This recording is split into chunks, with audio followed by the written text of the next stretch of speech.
Maui, le jeune guerrier, voyait les lèvres de sa fiancée Ina qui s'enflammaient à force de manger cru. Quand la tristesse se fut changée en colère, il décida de vaincre le soleil. Maui partit à la recherche des plus grosses lianes, des plus longues algues, des écorces les plus solides. Et quand il en eut fait un immense tas, haut comme 5 hommes, il se mit à tresser un extraordinaire filet de lianes, d'algues et d'écorces.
Nous allons rester sur le futur simple, dont les terminaisons, vous les connaissez, mais nous allons nous occuper de l'orthographe de certains verbes. Les verbes en y qui changent le y en i, les verbes en elé qui prennent 2 L au futur, sauf pelé et gelé qui prennent est devant le L. Il vous faudra aussi faire attention aux verbes en ET qui prennent 2 T, sauf acheter qui prend est devant le T. Je sais, l'orthographe française est bien compliquée. Alors, à vous d'essayer de retenir ces règles. Comme ça, vous serez très très fort.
Salut Truc et Bidule. Hé Mehdi, j'écris une histoire policière, mais je ne suis pas sûre que mes phrases soient bien claires. Bah vas-y, on t'écoute. Alors voilà le début. Bidule a acheté une jolie bague. Pour l'instant, c'est clair. Continue. Bidule l'adore. Il parade avec toute la journée. Là aussi, on comprend. Et cette fois, il y a 2 verbes. Ah, je commence à comprendre. C'est une phrase complexe. Oui, mais attends, ça se complique. La bague qu'il aime tant se trouvait à son doigt quand il s'est couché. Mais à son réveil, elle n'y était plus. Oh là là, avec une phrase comme ça, faut être méthodique. Les verbes conjugués d'abord. Il y en a 4. Et dans cette phrase, il y a des mots qui vont avec chaque verbe. Donc, c'est une phrase complexe qui contient 4 propositions. D'accord. Merci Mehdi. En fait, ce n'est pas si compliqué avec ta technique de repérage. Dans une phrase, il y a autant de propositions que de verbes conjugués. C'est trop cool ton système. Oh, regarde Alma, il y en a un qui aimerait bien retrouver sa bague dans ton histoire. Ben justement, toi qui sais débusquer toutes les propositions dans une phrase complexe, tu as peut-être une idée? Je crois que le mystère est résolu. Écoute. Truc, qui a repéré des traces de confiture de mûre sur les doigts de Bidule, a compris. Et il fonce à la cuisine pour découvrir la bague au fond du pot. Alors j'applique ta méthode. 3 verbes conjugués, 3 propositions. Et il n'y en a que 3, car les verbes à l'infinitif ne comptent pas. Alors comme ça, Bidule, tu es somnambule et tu finis les pots de confiture la nuit sans même t'en rendre compte?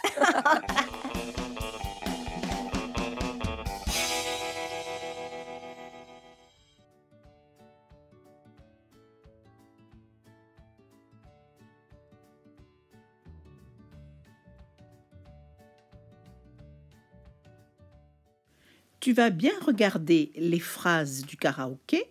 Attention, elles n'ont pas de points parce que c'est une chanson. C'est comme la poésie, on ne met pas de points. Alors tu les observes bien et tu essaies de trouver combien il y a de propositions. Tu sais comment il faut faire. On regarde d'abord combien il y a de verbes conjugués.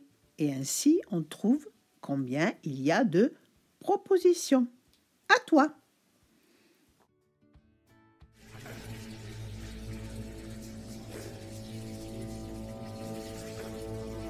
Apprivoiser le ciel, la mer, le soleil, c'est sur l'océan, la douceur du vent. Une étoile me sourit, je sais où je suis. Oh ouais, jamais je n'oublie d'où je viens.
Bien, maintenant tu vas prendre ton cahier, tu mets le titre de la leçon, tu colles la leçon et tu vas recopier toutes ces phrases de la chanson en entourant le verbe et en marquant un trait pour la fin de chaque proposition. Applique-toi bien.